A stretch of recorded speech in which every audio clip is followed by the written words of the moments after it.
시청자 여러분 안녕하십니까? 4월 30일 수요일 KBC 뉴스와이드 시작합니다. 대선이 한 달여 앞으로 다가오면서 각 당의 대선 후보자 윤곽이 확정돼 가고 있습니다. 이재명 후보를 대선 후보로 확정한 더불어민주당은 매머드급 선거대책위원회가 오늘 출범했고 국민의힘도 오는 토요일에 대선 후보가 최종 결정됩니다. 지난해 12월 비상계엄 사태 이후 대통령 탄핵과 파면 그리고 조기 대선까지 이어지는 동안 국민들의 민생은 최악의 어려움을 겪고 있는데요. 이런 민생 경제의 어려움 속에서 지자체들의 고민도 커져가고 있습니다. 오늘은 문인 광주 북구청장과 함께 이야기 나눠보도록 하겠습니다.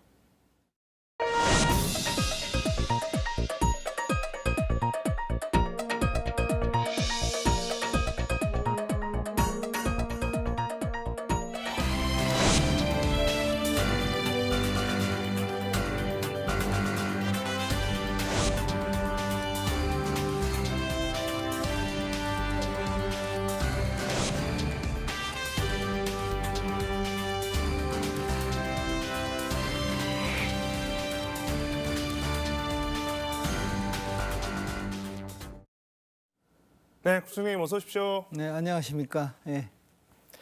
자, 대선이 이제 한 달여 앞으로 다가오면서 우리 사회 각 분야에서 정책 또 공약 개발이 분주하게 이루어지고 있습니다. 조기 대선으로 인수과정 없이 곧바로 새 정부가 시작이 되기 때문에 이 후보의 정책과 공약이 대통령 취임과 동시에 반영이 되려면 이 한 달간의 선거 기간이 새 정부 출범 준비와 함께 진행될 수밖에 없는 상황인데요. 구청장님, 최근에 더불어민주당 최종 대선 주자로 확정된 이재명 후보의 싱크탱크인 성장과 통합에서 정부혁신문과 공동위원장으로 활동을 하셨습니다. 어떤 배경에서 이런 논의에 참여하시게 됐는지 그리고 또 어떤 내용들 위주로 논의를 좀 이끌어 가셨는지 그런 부분도 좀 소개를 해주시면 좋을 것 같습니다. 예, 성장과 통합은 이제 대한민국이 나아가야 할 그런 정책 방향, 이렇게 혁신 방향을 논의하기 위해서 각계 전문가로 이렇게 모인 순수한 정책 자문 조직으로 출범을 했습니다. 저는 이제 중앙부처와 지방정부에서 수십 년간 경험했던 공직 경험하고 또 민선 7기와 민선 8기의 구청장으로서의 그 혁신 성과들이 좀 인정이 돼서 지금 정부혁신분과 공동위원장으로 참여를 하게 되었습니다. 그동안 우리 북구는 2023년도에 정부 혁신유공 대통령 표창이라든가 또 적극행정 3년 연속 수상이라든가 여러 가지 혁신 사례와 정책들이 많이 이렇게 성공적인 사례들이 있었기 때문에 아마 그 결과가 되지 않는가 생각이 들고요. 또 이런 성과와 바탕으로 해서 성장과 통합에서는 지금 지방이 너무 어렵기 때문에 지방 분권이 가장 역대 정부에서도 가장 중요한 문제로 대두가 됐었고 지방 분권 문제 그중에서도 재정 분권 국비와 지방비의 그런 그 7대3에서 8대2에서 7대3, 6대4 이런 부분에 대한 그런 과정들 그리고 이제 중앙의 권한이 너무 집중화돼 있기 때문에 지방 이양 문제라든가 또 이런 부분들 또 경제가 너무 또 어렵기 때문에 소상공인이나 중소기업의 규제 완화와 또 지원 정책들 이런 부분에 대한 논의와 제안들이 이어졌었고요. 또 이제 우리 지역이 너무 힘든 과정들을 거치고 있기 때문에 현안들 문제라든가 그게 정책으로 공약으로 이어지는 이런 부분들이 이렇게 제출이 돼서 어쨌든 지금 현재 추진하고 있다는 말씀드리고 어쨌든 제 작은 참여가 우리 광주뿐만 아니라 우리 북구 또 이런 그 대한민국의 미래에 조금이나마 보탬이 됐으면 하는 마음으로 활동을 그동안 해왔습니다. 하지만은 지금 이제 어쨌든 그 우리 사회자님께서 말씀하신 대로 본격적인 대선 체제로 지금 시기가 흘러가고 있기 때문에 저는 이제 현직 단체장이기 때문에 공직선거법상 계속 갈 수가 없기 때문에 이제 활동을 현재는 중단하고 있고 그동안 한 2, 3개월 동안 우리 성장과 통합에 많은 분들을 그동안 뵀었습니다. 그런 석학들이나 이런 전문가들을 앞으로도 대선이 끝난 이후에도 같이 적극적으로 접촉을 해서 그분들을 통해서 우리 지역의 현안들이 해결될 수 있도록 많은 노력을 하겠다는 말씀을 드립니다. 네. 자, 윤석열 전 대통령 탄핵 심판 과정에서 광주 북구가 굉장히 주목을 받았던 사안이 있습니다. 북구청 외벽에 파면을 요구하는 현수막이 걸려 있었는데 이게 전국적으로 좀 관심이 쏠렸습니다. 이거를 지금 구청장님께서 개인 자격으로 이제 걸었다고 해도 부담이 상당히 이제 크셨을 수밖에 없는데 뭐 부담을 무릅쓰고 이렇게 또 현수막을 게시를 하셔서 여러 이슈가 좀 됐었습니다. 그 당시 배경 또 논란에 대한 입장 어떠신 건가요? 저는 이제 그 북구청장 이전에 한 사람의 시민이자 유권인입니다. 또 이렇게 43만 북구민을 대표하는 그런 북구청장이기 때문에 주민들의 뜻을 대변해야 한다고 생각을 했었습니다. 청사에 그 게시된 현수막은 단순한 정치 구호가 아니라 우리 국민들이 느끼는 분노, 좌절감을 대변하는 거기 때문에 선관위 이렇게 유권 해석도 받고 여러 가지 엄청난 저항이 또 있을 수 있기 때문에 여러 가지 신중하게 결론을 내렸습니다. 이렇게 프랑카드를 개최한 이후에 많은 항의도 보수단체에서 받고 또 이제 검찰에 고소도 당했습니다. 하지만은 그와 더불어서 많은 시민들께서 응원의 메시지를 주셨기 때문에 어쨌든 이제 그 헌정을 이렇게 유린하고 국헌을 문란시킨 민주주의를 파괴시키는 그런 행위에 대해서 정말 그 주민들께서 이렇게 그 부처장이 이렇게 자기 뜻을 이렇게 대변해서 해주셨기 때문에 많은 응원이 맞다는 것을 말씀드리고 어쨌든 앞으로도 이제 주민들께서 그런 많은 좋은 의견들을 주시면 뜻을 받들어서 그런 노력을 하겠다는 말씀을 드립니다. 조금 전에 뭐 보수단체에서 뭐 항의나 네. 협박 이런 것도 굉장히 많았던 것 같고 그게 뭐 기사화도 됐던 것 같은데 예. 4월 4일에 이제 결국에 헌법재판소가 예. 윤석열 전 대통령에 대해서 파면 선고를 했습니다. 그때 뭐 또 들었던 소감 감회가 좀 남다르셨을 것 같습니다. 어떤 생각이세요? 저는 이제 12.3 계엄 선포 이후에 그 국회와 또 이제 그 탄핵 인용 때문에 헌법재판소는 광화문을 주말에는 거의 빠짐없이 다녔었고요. 또 주중에는 근무를 해야 하기 때문에 우리 5.18 민주광장에서 시민들과 함께 같이 이렇게 뜻을 같이 했습니다. 그날 헌법재판소 그 이렇게 탄핵 인용한 날도 헌법재판소 광화문에서 많은 시민들과 같이 있었는데요. 대통령 윤석열을 파면한다는 주문을 듣는 순간에 우리 위대한 국민들께서 승리했다는 생각이 들었습니다. 특히 우리 광주는 5월 정신 아닙니까? 5월 정신이 파면을 이끌었다고 생각이 되고 우리 북구 출신 한강 문학상 노벨 문학상 받으신 한강 작가님께서 과거가 현재를 도울 수 있을까? 또 죽은 자가 산 자를 구할 수 있을까? 이런 질문에 답을 할 수 있게 돼서 광주 시민으로서 정말 자부심도 느끼고 자랑스럽게 생각을 하고 있습니다. 이제 과거가 현재를 도울 수가 있고 죽은 자가 산 자를 구할 수 있다고 생각이 됩니다. 그리고 또 한편으로는 갈라진 땅에는 집을 지을 수 없듯이 이제는 우리 모두가 성장을 위해서는 통합해야 한다고 생각을 하고 있습니다. 네. 자, 다시 대선 이야기로 돌아가서 더불어민주당의 대선 후보로 이제 이재명 후보가 확정이 됐습니다. 그리고 예. 아까 뭐 서두에도 제가 말씀드렸지만 국민의힘도 이제 이번 주가 되면 예. 후보가 결정이 됩니다.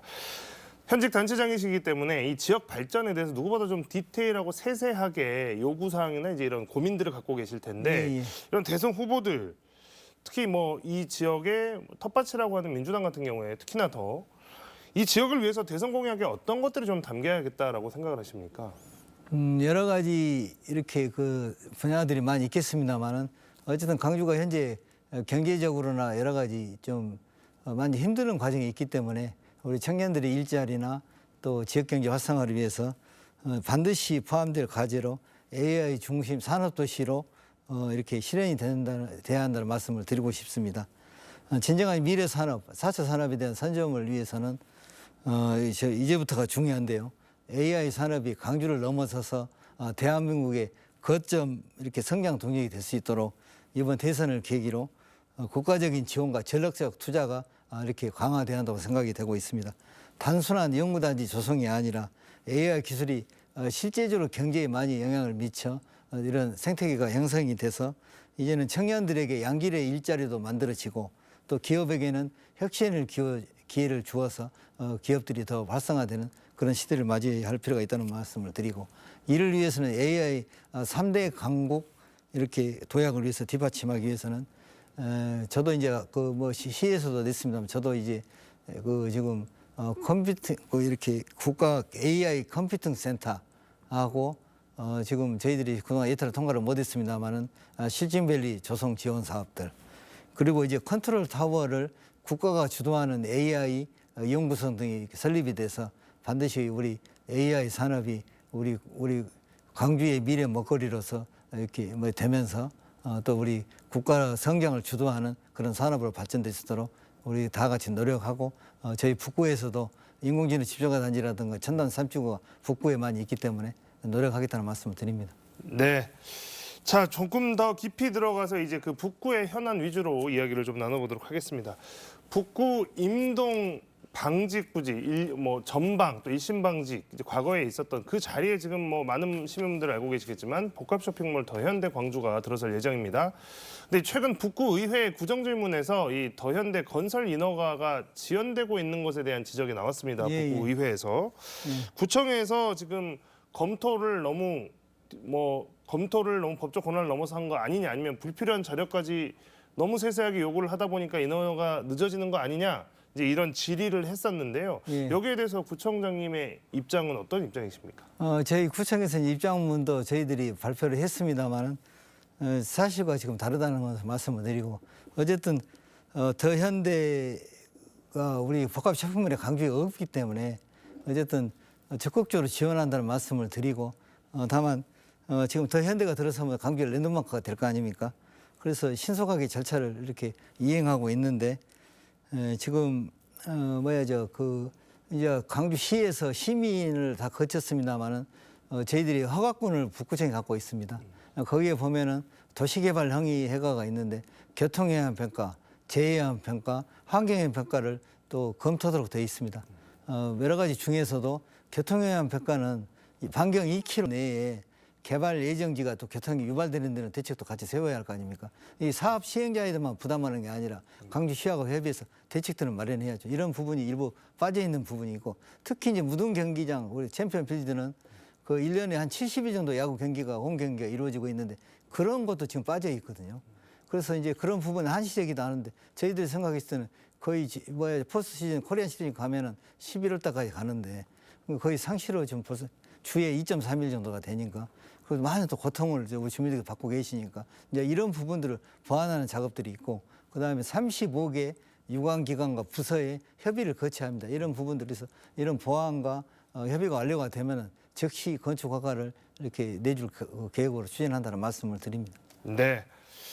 자, 북구가 지난해 9월에 자체 예산을 확보해서 관내 저소득층 주민 4만여 명에게 생활안정지원금을 지원했습니다. 당시에도 굉장히 이슈가 됐었고, 그때 추석 명절을 앞두고 굉장히 이제 이런 정책들이 소개도 많이 되고 했었습니다. 올 9월에도 재정은 어렵지만 추경 예산 편성해서 지역화폐 지원을 준비하고 있다라고 하는데, 지난해랑 좀 다른 방식이 될 거다라고 지금 예고를 하고 있습니다. 지난해 생활안정자금하고는 어떻게 좀 다른 형태로 지난해는 이제 추석 그 명절 전에 이제 소상공인들이 너무 힘드시니까 어쨌든 이렇게 대책들을 세워야 하는데, 전 국민을 43만인데 하게 되는 10만 원 줘도 435 이렇게 큰 재원을 마련하기 어렵기 때문에 이제 기초수급자 자산이 계신 분들이 북구에 많이 계시고 3만 5천 분이 계시기 때문에 그분들에게 10만 원씩 해서 생활 안정도 이렇게 하고, 다른 지역에서 극단적인 그런 이렇게 행동하신 분들이 많이 계셨거든요. 저희들도 그분들의 생활 안정도 되고, 그분들이 소상공인에 쓸 수 있는 생활 안전 지원금을 해서 했는데 굉장히 실질적으로 동네에서 슈퍼, 가게, 음식점에서 많이 활용이 됐습니다. 그래서 굉장히 도움이 됐다는 말씀을 많이 하셨거든요. 올해는 문제가 어쨌든 지역 화폐니까 우리 지역에 이렇게 그래서 작년에 이제 조례도 만들고 절차들을 쭉 밟으면서 지금 해왔는데, 우리 북구뿐만 아니라 북구의 지역사랑 상품권인데 5개 구청장 협의회에서 구청장님도 같이 이렇게 하자 해가지고 같이 합의를 했습니다. 그래서 북구가 좀 빠른 속도로 지금 준비를 하고 있고, 그래서 지금 가맹점 모집을 하고 있거든요. 그래서 9월에 준비를 잘해서 지금 너무 힘들어하는 소상공인들에게 큰 힘이 될 수 있도록 저희들 만전을 기하도록 하겠습니다. 네. 북구 하면 광주의 5개 자치구 중에서도 복지에 대한 수요가 가장 높은 지역 중 한 곳입니다. 네. 그렇다 보니까 이 기본사회 실현을 위한 비전으로 한 북구의 복지 정책들도 굉장히 눈길을 많이 끌고 있습니다. 아빠 육아휴직 지원금, 아이맘 교통비 지원, 그리고 아픈 아이 병원 동행 서비스, 이제 이런 것들 한 번쯤 들어보셨을 법한 내용의 복지 정책들인데요. 이제 취지는 좋지만 이제 정부도 지금 계속해서 이제 세수가 펑크가 난다고 하고 예산 자체도 이제 무리가 따른다고 하는 상황이어서 이런 것들 과연 잘 굴러갈 수 있을까 걱정을 많이 하시는데 이런 부분에 대한 재정에 대한 무리는 없는지 계속 운영이 가능한지 주민분들이 많이 궁금해하십니다. 네, 그래서 이제 정말 취약한 부분에 우리 주민들이 힘들어하시는 그런 분야들을 선정을 해가지고 지금 아빠 육아휴직 지원금 같은 경우에는 지금 자녀를 둔 지금 육아휴직 중인 그런 아버지에게 1년에 90만 원 최대 지원을 해주는 거거든요. 그래서 지금 이런 부분들은 신청하자마자 바로 조기에 자금이 동결이 됐습니다. 소진이 돼버렸습니다. 그래서 이번에 9월 추경 때도 추가로 수혜를 받아서 한다는 말씀을 드리고 그리고 이제 아이맘 교통지비 사업도 생후 24개월 둔 가정인데 이런 부분들은 직접적으로 연 48만 아동 지원 바우처인데 보건소라든가 병원 다닐 때 도움을 주는 거기 때문에 이런 부분에 굉장히 만족도가 지금 높고 있고 그리고 지금 아까 말씀에 아픈 아이 병행 동행 서비스도 주로 한부모라든가 지금 또 이렇게 맞벌이 부부들에게 돌봄 정책으로 되기 때문에 굉장히 이렇게 효과가 크고 주민들이 필요한 사업들을 잘 발굴해서 예산의 범위 내에서 또 필요하면 이제 추경이 세우고 해서 이런 부분을 잘 해나가고 어쨌든 헌법에도 국민들이 행복을 추구할 권리가 있습니다. 이런 부분에 전체를 다 하기에는 예산 부담이 되지만은 꼭 필요한 부분들을 잘 선정해서 주민들과 소통해서 가게 되면 많은 주민의 만족도를 높이는 그런 부분이 있다는 말씀을 드립니다. 네. 자, 북구는 여러분들 잘 아시다시피 무등산 자락이 또 북구에 관할 행정구역 중 일부가 됩니다. 그중에서도 광주 북구의 평둠의 습지가 굉장히 최근에 환경적 가치가 평가받고 있는데 람사르 습지로 등록된 지가 벌써 1년이 됐다고 합니다. 이 당시에 이제 습지 점점 이제 환경에 대한 관심이 높아지면서 이 습지 보존에 대한 인식도 높아졌고 그런 상황에서 이 평둠의 습지가 람사르 습지가 되면서 굉장히 많은 관심을 끌어모았습니다. 벌써 1년이나 됐네요. 지금 어떻게 좀 작년 5월 13일 날 광주에서는 최초이자 전국에 26번째로 저희 평둠의 습지가 람사르 습지로 등록이 됐었는데요. 이곳을 잠깐 소개해 드리면 786종의 희귀종이라든가 또 멸종위기종, 천연기념물, 생태계를 보물을 이루고 있어가지고 굉장히 생태 보존 가치가 높아서 정말 람사르 협약에 저희들이 등록이 됐는데요. 이제 이런 과정에서 어쨌든 생태계를 보존을 더 가치를 높이기 위해서 어린이 탐사대도 운영을 하고 올해는 이제 과학 시민 생태 교실도 열어서 환경 전문가들과 시민들과 같이 어쨌든 무등산이 이렇게 보존이 될 수 있도록 많은 역할을 하고 있다는 말씀을 드리고 그리고 이제 지금 그 옆에 있는 국립공원관리공단과 협의를 해서 지금 사수원지와 청풍 쉼터를 잇는 숲속 체험길도 구비 사업으로 추진 중에 있고요. 그리고 그 위에 하원불악에 편도면 가는 쪽에 또 거의 상당히 큰 병수에 많은 병수에 지금 숲속 야영장도 지금 구비 사업으로 추진하고 있습니다. 이런 부분들을 잘 이렇게 이루어지면은 평등부 우리 람사르 습지와 더불어서 우리 어린 아이들에게는 학습 체험의 좋은 공간으로 이렇게 탄생이 되고 또 시민들에게는 휴식 공간 또 보존의 공간으로 돼서 정말 우리 무등산이 우리 주민들의 부모 안에 안기는 좋은 생태 공간으로 바뀔 것 같습니다. 예. 자, 집중호우가 잦은 여름철이 곧 다가옵니다. 특히나 이제 이상기후의 영향으로 게릴라성 집중호우가 한반도에도 부쩍 많아지고 있는 요즘인데요. 그러다 보니까 요즘 지자체들은 지자체 곳곳마다 있는 상습, 침수 지역에 의한 피해들을 이 호우철에 어떻게 대비를 할까가 최대 관심사라고 합니다. 최근에 이 침수 예방을 위한 관내 우수저류 시설 설치 지금 진행 중이신 걸로 알고 있습니다. 많은 분들 관심 가져가실 텐데 이 부분 내용 좀 설명해 주시죠. 지금은 이제 우리 진행자님께서 말씀하신 대로 기후 변화가 아니라 기후 위기지 않습니까? 집중호우, 게릴라 폭우, 또 태풍 여러 가지 그런 악재들이 많이 있기 때문에 저희도 또 2020년 8월에 500mm 넘는 비가 한꺼번에 쏟아졌습니다. 그래서 광주 지역에 우리 광주 북구와 광산구가 특별 재난구역으로 지정이 돼서 엄청난 피해가 있었는데요. 그때 이제 국비 지원을 받아서 공공시설은 복구가 됐었는데 침수는 예방 사업으로 가기 때문에 재빠르게 이제 국가 계획에 반영이 되고 저희들이 6곳을 목표로 해가지고 이제 우수저류 시설, 물을 저장해서 이렇게 비가 끝나면 넘기는 그런 시설에 금방 말씀드린 문흥동 성당 199억짜리인데요. 국비 사업으로 지금 올 3월달에 착공해서 내년 말에 되고 그다음에 북구청 앞, 그다음에 신안교 3개 시설을 우수저류 시설, 또 환경부 사업으로 하수도 중점관리구역에서 관을 넓히고 우리 배수봉구장 만드는 사업인데 서방천 또 이제 원암동 공고의 거리 2개 사업 그리고 첨단 일지구도 많이 물이 잠겨서 중소기업 제품들이 피해가 많았거든요. 그쪽 지역도 제2엄지구 개선 사업으로 국비 사업을 따서 지금 저희들이 거의 1,393억이니까요. 국시비 사업을 따서 지금 현재 설계가 된 것부터 착공이 들어가고 있습니다. 이런 침수 예방에 모든 인프라가 갖춰져 있기 때문에 이거에 안공이 되면은 이제 북구는 주민의 생명과 재산을 보호할 수 있는 시스템이 되고 항구적 안전도시로 발돋움이 되겠습니다. 네. 자, 자치구 차원에서 뭔가 산업적 지원, 경제 지원을 한다는 것 자체가 굉장히 막막할 수 있고 뜬구름 잡기식이 될 수 있는데 이 북구 같은 경우에는 지금 해외 진출, 관내 기업들의 해외 진출 지원을 계속 해오고 있습니다. 올해는 6월에 무역 촉진단을 파견하신다고 합니다. 무역 촉진단 어떤 내용입니까? 네, 지금 이제 중소기업들도 어쨌든 코로나19 때도 힘들었고 또 해외 그 불황으로 더 힘들었지. 지금 이제 관세나 이런 것 때문에 굉장히 힘들지 않습니까?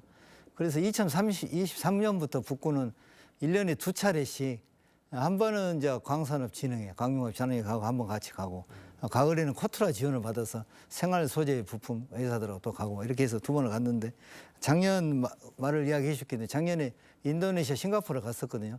그 10개 업체가 갔었는데 저도 직접 가서 1,000만 불의 수출 계약도 코트라고 해서 하고 그리고 2개의 업체가 현지 백화점에 온라인으로 입점하는 두 성과도 거뒀거든요.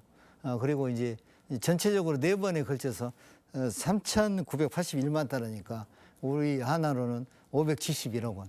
올해 지금 6월 1일 날 이제 저는 이제 선거가 있기 때문에 이제 그 끝나고 나서 한 개국만 갑니다. 태국하고 지금 하노이를 갑니다만은 광융합 거기는 이제 광산업도에서만 침체가 돼 있기 때문에 하고 AI 업체로 같이 가는데 12개 업체가 갑니다.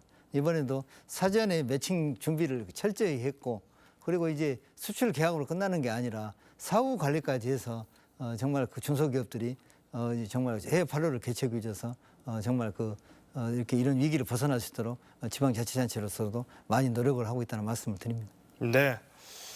자, 올 봄에 지금 뭐 저희가 재난 이야기도 잠깐 했습니다만 경상도 지역에서 지금 발생한 대형 산불 정말 충격적이었습니다. 인명과 재산 피해가 엄청났습니다. 그리고 지금도 사실 산불이 하루가 멀다고 계속 나고 있는 상황이었는데 그 지난 그 경상도 산불 당시에 북구에서 구호물품이랑 성금 보내서 굉장히 훈훈한 기사가 많이 나왔습니다. 뭐 그때 어떻게 해서 이제 이것도 보내시게 됐는지 궁금하네요. 경북에서 산불이 시작해서 또 경남까지 바로 갔지 않습니까?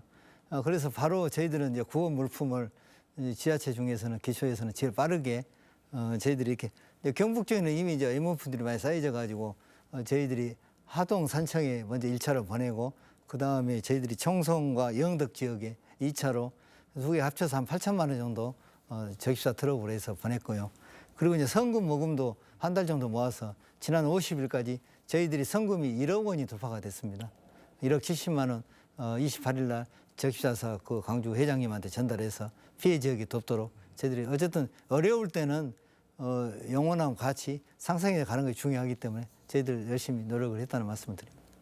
기후 변화 이야기 계속 나와서 저희가 아까 뭐 그 호우 이야기도 했었고요. 지금 또 산불 이야기도 했는데 아까도 말씀드렸지만 이제 무등산이 북구 관내에 있지 않습니까? 그래서 산불 이야기를 들으면 저는 이 지역의 명산이 이 무등산은 또 이 산불 피해를 입지 않을까 이런 걱정이 항상 들더라고요. 그래서 북구 차원에서 이 국립공원 무등산 산불 물론 국립공원 관리공단도 있지만 이런 좀 산불 대응이나 이런 부분들에 요새 좀 관심을 갖고 특별히 추진 중이거나 대비하고 계신 게 좀 있는지 궁금하네요. 저희들은 이제 무등산도 34% 전미하고 또 나머지 조그만 산들이 8개나 있거든요. 그렇기 때문에 항상 산불에 노출되어 있습니다. 일단 주민들께서 조심해야 하는 것이 근본적이고 저희들은 그 드론이 많이 특화되어 있기 때문에 드론 이제 관제 차량도 가지고 있거든요. 그래서 드론을 띄워서 저희들이 예방 감시 철저히 하고 그다음에 한전의 시설들을 CCTV 이용해서 같이 저희들이 협약을 맺어가지고 AI 그 CCTV 관제 시스템을 두어가지고 실시간으로 저희들이 확인할 수가 있습니다. 그래서 그런 쪽으로 해서 많이 이렇게 사전에 그렇게 그 진화되는 부분을 잡을 수가 있기 때문에 초동에 잡을 수 있도록 그리고 뭐 그 산불 관시문 이런 일반적으로 하는 것은 저희들도 하고 그래서 어쨌든 이런 그 위기 상황에서는 철저하게 감시 체계를 강화해서 좀 더 이렇게 첨단 기법들을 이용해서 북구는 하고 있다는 말씀을 드립니다. 네. 자, 오늘 여러 말씀 들었습니다만 마지막으로 우리 시청자분들 또 지역민분들께 전하고 싶으신 말씀 한 말씀 부탁드리겠습니다. 네, 지금 우리 사회는 또 한 번의 도전에 직면해 있습니다. 미국의 보호무역 강화와 트럼프만 무역 전쟁 여파로 이렇게 세계 경제 불확실성이 더 커지고 있습니다. 어쨌든 지금 민생과 서민 경제에 직접적인 타격으로 이어지고 있습니다. 실용과 민생에 집중하는 것이 우리 지자체 장들의 역할이 무엇보다 중요하다고 생각이 됩니다. 우리 북구는 흔들림이 없이 민생 경제를 생각하면서 현장 중심으로 밀착 행정을 해서 주민 여러분의 일상과 삶을 든든하게 지키겠습니다. 주민과 함께 실용과 민생으로 답하겠습니다. 네, 오늘 이야기는 여기서 마치도록 하겠습니다. 지금까지 문인 광주 북구청장과 함께했습니다. 구청장님 오늘 나와주셔서 고맙습니다. 네, 감사합니다.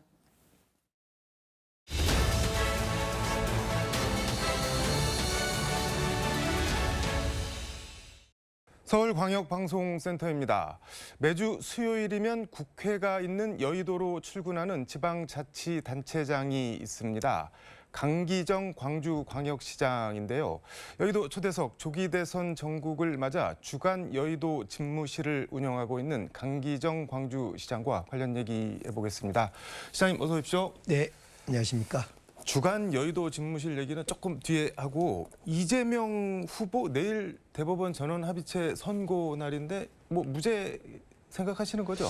네, 이례적으로 이렇게 빨리 잡힌 걸 보면 대법원을 검찰이 상고를 했는데 네. 상고를 기각시키지 않겠냐라는 것이 다수의 의견입니다.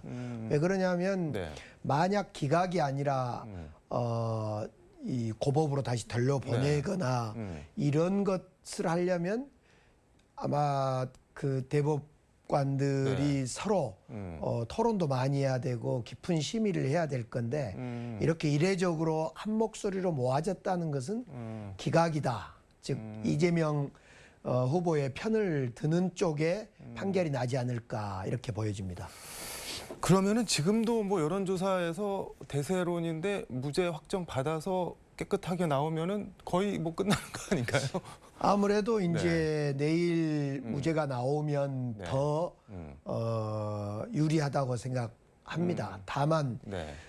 그동안 우리 대통령 선거는 늘 51대 49라는 정말 지역이 갈리고 생각이 이념이 갈리고 여야가 갈려서 늘 그렇게 박빙으로 모아져 갔습니다. 물론 이번에는 내란 세력을 탄핵이라는 그 상황을 넘어선 상황이기 때문에 조금은 다를 것입니다만은 51대 49로부터 출발한다라는 그런 마음으로 이번 선거도 임해야 되지 자칫 방심하거나 너무 일찍 다 된 것처럼 했다가는 큰 일이 날 거라고 보여집니다. 흔히 많이 하는 말로 골프랑 선거는 고개 쳐들면 진다 그러는데 그런 자세로 해야 된다는 거네요. 그렇습니다. 이재명 후보 근데 경선 득표율이 89.77%, 호남권만 놓고 봐도 89.4%. 경선에서 호남이 이 정도 압도적인 지지를 보내준 적은 없는 것 같은데 이걸 어떻게 봐야 될까요? 일단 네. 지난 2021년 대선 때 호남에 전국적으로 한 50% 득표율을 얻은 거에 비하면 이번에는 90%에 육박한 것은 정말 압도적이었습니다. 특히 김경수 후보나 김동연 후보도 있는 상황에서요.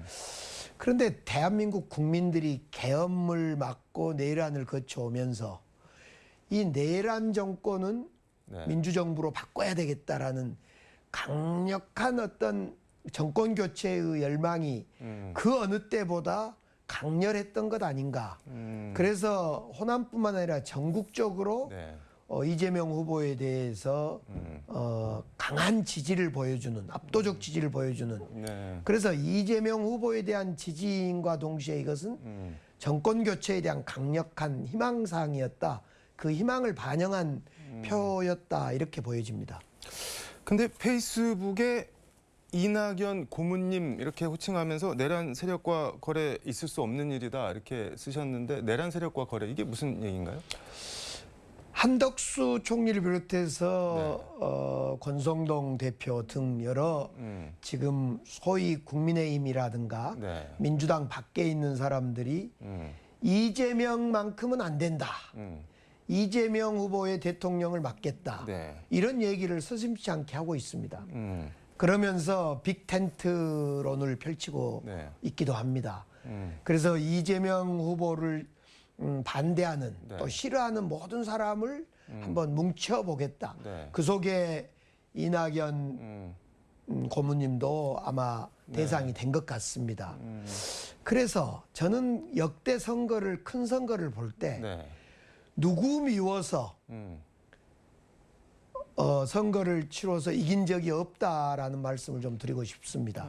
쉽게 말해서 큰 선거, 대통령 선거는 미래형 선거다. 미래 대한민국을 어떻게 가져갈 거냐, 국민들을 어떻게 먹여 살릴 거냐, 네. 대한민국의 미래의 성장판을 어떻게 열 거냐, 네. 이런 선거가 큰 선거인데 항상 그래서 큰 선거는 미래에 누가 더 네. 미래의 공약을 제시를 잘하고 국민들에게 희망을 주는가, 이 점에 대해서 선거였던 것 같습니다. 네. 과거에 김대중 대통령의 IMF 국복 선거도 네. 그렇고 또 노무현 대통령, 문재인 대통령 등 당선될 때 항상 그랬다고 봅니다. 네. 뭐 이명박 대통령 당선 때도 솔직히 그랬습니다. 그런데 자꾸 이재명 후보가 싫어서 뭉치겠다. 네. 이재명 후보가 싫어서 출마하겠다. 이렇게는 성공할 수 없다고 생각합니다. 근데 저는 궁금한 게 이재명만큼은 안 된다고 말씀을 해주셨는데 그렇게 생각을 하는 사람들은 뭐 때문에 그렇게 생각을 할까요? 글쎄 여러 가지가 있을 수 있다고 생각합니다. 오랫동안 뭐 이재명 후보의 개인적인 어떤 뭐 성품을 두고 하는 스타일을 두고 하는 사람도 있겠고 네. 이낙연 고문님만 하더라도 21년 후에 그 경선에 같이 네. 붙어서 50대 39로 이낙연 후보가 이제 졌지 않습니까? 그런 걸로 봤을 때 이제 그 과정에 생겼던 어떤 앙금도 있을 수도 있겠고 또 지금 국힘당은 어떻든 정권을 내란 세력을 이어가 보겠다라는 그런 것도 있고 다양한 이유로 반 이재명 전선을 쳐보려고 하는데 네. 결코 그것은 큰 선거, 특히 미래를 위해서 국민들은 정권을 교체해달라고 하는 입장에서는 네. 성공하기 어려운 것 아니냐 이렇게 보여집니다. 뭐 택도 없는 일이다 이렇게 보시는 건가요? 예, 그것은 네. 선거가 그렇게 해서 이루어지지 않았다는 것은 역사에 오랜 선거 과정에 있었던 교훈이다 이렇게 생각합니다. 근데 여전히 고문님이라고 극존칭을 써서 이낙연 고문을 불러주시네요. 아무래도 이제 현재 당의 고문, 그 당의 고문이시고 또 우리 광주 전남에서는 선배 정치인이셨고 네. 또 우리 정부의 총리까지 했던 그런 분이기 때문에 애써 인간적인 뭐 어떤 모멸감을 주게 하는 언어를 쓰거나 이럴 필요는 없다고 생각합니다. 국민들도 비판은 하되 당당하게 하는 것이 좋겠다. 예를 들면 소위 그 홍준표식으로 이야기하면 깐죽거리고 이런 건 별로 좋아 보이지 않아서 그냥 그 있는 그대로 고문님으로 제가 호칭을 썼습니다. 뭐 온라인에서 뭐 낙진이 뭐니 이런 비하는 뭐 굳이 할 필요는 없다는 말씀인가요? 그렇다고 봅니다. 그리고 저한테도 뭐 왜 고문이야, 무슨 고문이야, 고문님이 뭐야 이렇게 이제 시비 거는 분들도 계시던데 네. 그래도 뭐 또 애우는 애우대로 또 해주면서 할 이야기를 하는 것이 맞다 이렇게 생각합니다. 대선은 지자체장이 본인 선거보다 더 열심히 뛰어야 되는 선거다 그런 말씀하셨는데 이게 무슨 뜻인가요? 대한민국 선거는 대통령 중심제 네. 정치 구조이기 때문에 대선에서 지역 공약을 대선 대통령이 되는 네. 후보의 공약으로 넣냐 못 넣냐가 5년의 살림을 결정하게 됩니다. 지자체요? 그렇습니다. 제가 직접 경험했던 건데 예를 들면 문재인 대통령 후보 때는 AI 공약을 광주 공약으로 넣어서 그걸로 지금 새로운 대한민국의 성장판도 열고 있고 광주의 미래를 이끌어가고 있습니다. 네. 김대중 노무현 대통령 때도 김대중 대통령 때는 광산업을 노무현 대통령 때는 문화 중심 광주라는 것을 공약으로 넣어서 그걸 통해서 광주의 미래 먹거리 또는 광주의 어떤 청사진을 그려가고 있기 때문에 네. 대선 시기가 오면 지자체장 그러니까 시장과 도지사와 같은 사람들은 어떻게 5년 살림을 준비할 건가가 제일 중요한 일이라고 생각합니다. 흔히 물 들어왔을 때 노 저어서 많이 나가야 되는데 그런 분위기인 거네요, 그러니까. 지금 열심히 저희들은 이제 노력해서 이재명 후보는 AI 컴퓨팅 센터 같은 것도 광주에 하자 네. 이런 약속도 공약으로 직접 듣게 되고 또 여러 가지 모빌리티나 문화산업 관련해서 여러 가지 직접 공약화하고 있고 또 이제 더 많이 부족한 부분은 공약으로 발표하도록 유도하고 설득하는 것이 저희들의 일인 것 같습니다. 관련해서 주간 여의도 직무실이라는 걸 운영한다고 들었는데 이게 언제부터 한 건가요? 이게 뭔가요? 네. 제가 이제 네. 광주의 시장임에도 불구하고 대선이 열리면 여의도를 네. 중심으로 국회를 중심으로 정당을 중심으로 정치가 되고 있기 때문에 네. 이 여의도 국회의원들과 정당에 찾아와서 우리의 공약을 네. 대선 공약에 집어넣고 또 그걸 설명하고 제안하고 이런 일들이 가장 네. 중요한 일이어서 일주일에 이틀 수요일과 수요일 앞뒤에 요일에는 여의도에 사무실을 열고 그 여러 분들을 만나거나 네. 대화를 하는 그런 시간을 갖기 위해서 주간 여의도 직무실을 열었습니다. 이게 그럼 지금 얼마나 됐나요, 연지는? 지금 이제 3주째 3주차. 접어들었습니다. 그럼 그동안 뭐 어떤 활동하셨는지 간략히 소개를 좀. 이제 그 제가 네. 주간 여의도 직무실을 열고 나서 첫 번째 주일은 네. 주로 이제 AI를 대선 공약에 반영시키기 위한 노력, 또 추경을 위한 노력 이런 것을 첫 번째 주일에 열심히 해서 네. 그 결과가 매우 성과가 있어서 앞서도 말씀드렸듯이 이재명 후보의 공약으로 AI 초거대 컴퓨팅 센터를 광주에 하겠습니다. 이렇게 이제 했습니다. 초거대 컴퓨팅 센터가 뭐 어떤 건가요? 한마디로 얘기하면 광주에 현재 있는 AI 데이터 센터가 있는데 이것이 너무 적습니다. 그래서 우리가 챗GPT를 만들어내고 여러 가지 거대 이 AI 어떤 모델을 만들어내는데 필요한 데이터 센터가 필요합니다. 이 데이터 센터가 이제 미국이나 중국이나 많은 곳은 어마어마하게 큽니다. 현재 광주에 만들어져 있는 것의 10배 이상 큰 그래서 GPU나 이런 것이 많이 장착되어 있는 그래서 대한민국에 유일하게 있는 데이터 센터가 광주에 정부 데이터 센터가 현재 광주에 있는데 이것이 너무 작다. 정부에서 새로 더 큰 것, 광주에 있는 거 한 10배짜리를 속도가 10배 되는 것을 만들자라고 지금 정부가 발표를 했습니다. 그래서 그것을 가지고 서로 지역에서 지금 경쟁을 하고 있는데 이 초거대 AI 데이터 센터를 광주에 만들겠습니다. 이렇게 최근에 지난주에 이재명 후보가 네. 입장을 냈습니다. 쉽게 말해서 광주를 AI 수도로 만들겠다 그런 말씀으로 들리네요. 그렇습니다. AI 거점 도시를 광주에 만들겠다.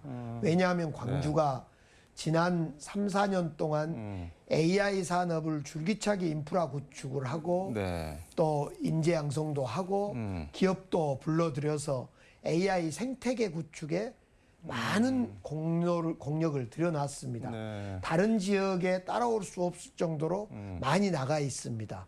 이럴 때는 AI 산업은 집적을 해줘야 된다. 이것이 이제 먹혀 들어가서 광주에 초거대 AI 컴퓨팅 센터를 만들겠습니다라고 이재명 후보가 발표했습니다. 다른 거는 역점 사업으로 하시고 있는 건 또 이제 두 번째 제가 지난주에는 네. 영호남 달빛철도 예타 면제 법이 통과됐는데 네. 이 예타 면제법이 통과된 이후에 예타 면제가 확정되는 절차가 진행돼야 되는데 작년 12월 계엄 때문에 스톱이 되어 있었습니다.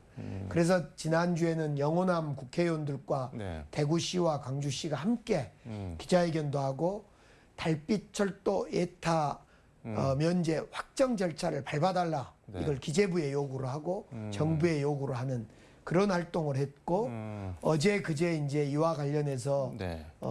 추경 과정에서 국회에서 질의도 하고 이후에 빠른 속도로 확정돼야만 이것이 지금 여야 모두의 대선 후보의 공약에 들어간 만큼 이 절차를 빨리 밟아줘야만 되는데 지난주에는 그런 노력을 했고 이번 주에는 이제 5.18 45주년이 곧 다가옵니다. 네. 그래서 5.18 45주년을 맞이해서 초청장을 오늘 국회의장실을 비롯해서 여야에 전달하는 그런 활동을 오늘은 준비하고 있습니다. 달빛 철도라는 게 만들어지면은 뭐가 달라지는 건가요? 대구와 광주가 1시간대로 접근될 수 있습니다. 지금은 뭐 얼마나 걸리나요? 왔다 갔다 하려면? 지금은 뭐 알다시피 차량으로 2시간 이상 걸리지 않겠습니까? 대중교통은 없는 거죠. 대중교통은 뭐 버스가 있습니다만 매우 많이 걸리고 그래서 달빛철도가 대구와 광주가 연결되면 그 과정에 많은 10개의 군과 시를 통과하게 됩니다. 네. 그러면 영남과 호남의 물류가 되고 이 물류는 대구공항과 광주의 무안공항이 통합공항으로 열리게 되면 공항과 공항이 연결되고 물류와 물류가 이동되고 사람과 사람이 이동되면서 정말 지금은 균형 발전 정책을 이야기하지만은 네. 너무 수도권으로 빨려 들어간 이유가 지방의 인프라가 깔려 있지 않기 때문에 불편하기 때문에 사람이 오는 것도 불편하고 산업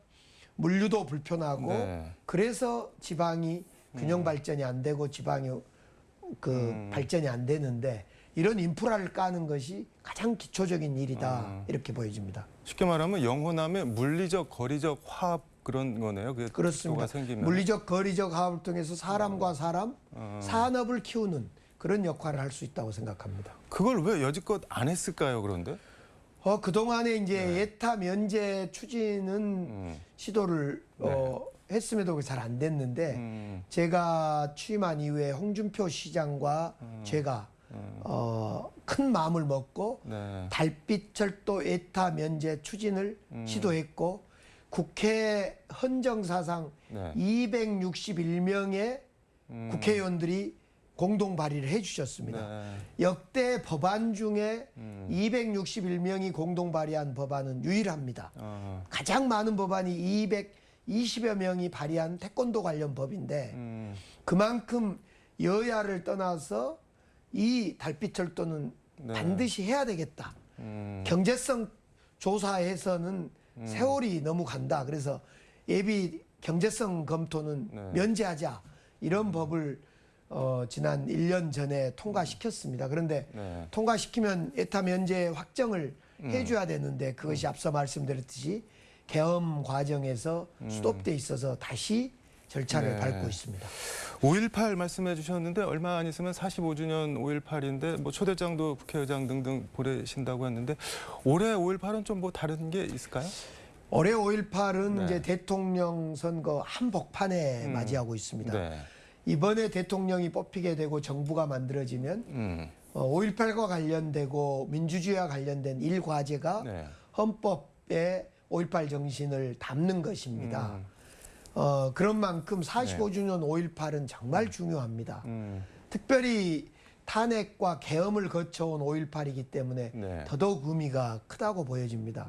그래서 이번에 5.18에 이제 많은 분들이 광주를 찾을 거라고 보여지어서 저희들이 특별히 광주에서 17, 18일 양일 동안 광주에 다니는 버스, 지하철, 장애인 택시, 마을버스 전체를 네. 무료화시키는 무상으로 탈 수 있는 공짜로 탈 수 있는 조치를 저희들이 시행하겠습니다. 네. 두 번째로 많은 분들이 광주에 찾아와서 광주의 밤을 느낄 수 있도록 네. 약 518동의 텐트를 학교 운동장에 설치하겠습니다. 그거 어떻게 이용할 수 있나요?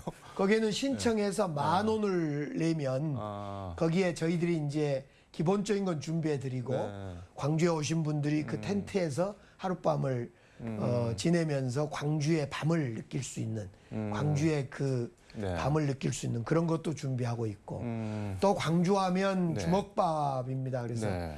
약 5만 개의 주먹밥과 주먹밥으로만 부족해서 광주에 맛있는 빵을 나누는 할인하거나 나누는 주먹밥과 빵 나눔도 하고자 합니다. 그래서 오는 이동권, 네. 그다음에 먹는 것, 그리고 자는 것 이런 것을 우리 광주가 준비하겠다. 많이들 오시라 이런 취지의 준비를 하고 있습니다. 추모 플러스 축제처럼 하시겠다는 걸 그렇습니다. 들었거든요. 광주에 이제 네. 작년에 한강 작가의 노벨상 수상 소식도 있고 그래서 네. 한강이 그 태어나고 이렇게 유년시절 보냈던 곳을 비롯해서 한강 작가가 썼던 소년이 온다에 나오는 네. 책 그 지명을 쭉 따라 걷는 아. 소년의 길도 준비해 놓고 있습니다.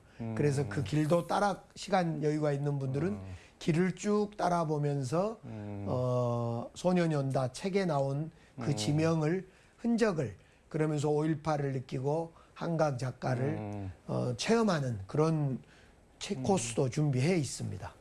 그 대구 김광석 거리, 뭐 최명희 혼불 기념관 뭐 그런 거가 언뜻 떠오르기도 하는데. 네, 아직은 기념관까지는 이제 한강 작가가 반대를 해서 기념관까지는 아직은 지금 네. 진행 중에 있습니다. 만들지 못하고 그런 소년이 온다의 책을 느낄 수 있는 예. 페이스북에 광주 FC가 기적을 일궈냈다 그 쓰셨던데 이건 무슨 얘기인가요? 지금 광주 FC 구단주신 거잖아요. 광주 FC가 시민 구단으로 시민들의 성금으로 만들어지고 운영된 구단입니다. 네. 특별히 이제 시민 구단이 대한민국에 한 13개 팀이 있는데 그중에 시민 구단 중에 유일하게 아시아 챔피언스 리그 8강까지 진출한 물론 8강에서 지난주 토요일 날 사우디아라비아 팀에 졌습니다마는 8강까지 오르는 유일한 팀이 광주 FC입니다. 대단히 자랑스러운 팀이고요. 정말 선수들 연봉은 매우 낮음에도 불구하고 이정효 감독을 중심으로 해서 공격 축구, 재밌는 축구를 보여주는 대표적인 팀이 광주 FC입니다. 그래서 광주 FC가 선수와 감독과 응원단이 광주시의 지원을 받아가면서 함께 화이팅하는 그런 것입니다. 그래서 지난주 토요일 날 네. 그 사우디까지 가서 열심히 뛰었습니다마는 너무 사우디 팀은 연봉도 뭐 저희들하고 뭐 거기는 뭐 돈으로 그냥 예. 예, 전 세계 선수들을 다 선수로 모아놓은 팀이고 네. 우리는 정말 헝그리 정신으로 뛴 이정효 팀이 많은 점수 차이로 지게 됐습니다마는 정말 그래도 또 저희들이 화이팅하고 돌아왔습니다. 헝그리 정신이라는 표현은 진짜 오랜만에 들어보는 것 같은데요. 시간이 다 돼서 마무리 말씀 듣도록 하겠습니다. 네, 이번에 광주에 이제 계엄과 탄핵을 지내면서 많은 분들이 광주를 새롭게 봐주고 계십니다. 이번 5.18 45주년 때도 많이 오셔서 민주주의의 싹을 더욱더 키워가 주시면 감사하겠고 광주에 맛있는, 멋있는 또 의로운 그런 흔적들이 많습니다. 많이 찾아와 주시면 저희들이 반갑게 기분 좋게 모시도록 하겠습니다. 환영하겠습니다. 감사합니다. 네, 시장님 오늘 말씀 여기까지 듣도록 하겠습니다. 고맙습니다. 감사합니다. 지금까지 서울광역방송센터에서 강기정 광주시장과 함께 전해드렸습니다. 네, 4월 30일 수요일 KBC 뉴스와이드 오늘 순서는 여기까지입니다. 저는 다음 주에 다시 찾아뵙겠습니다.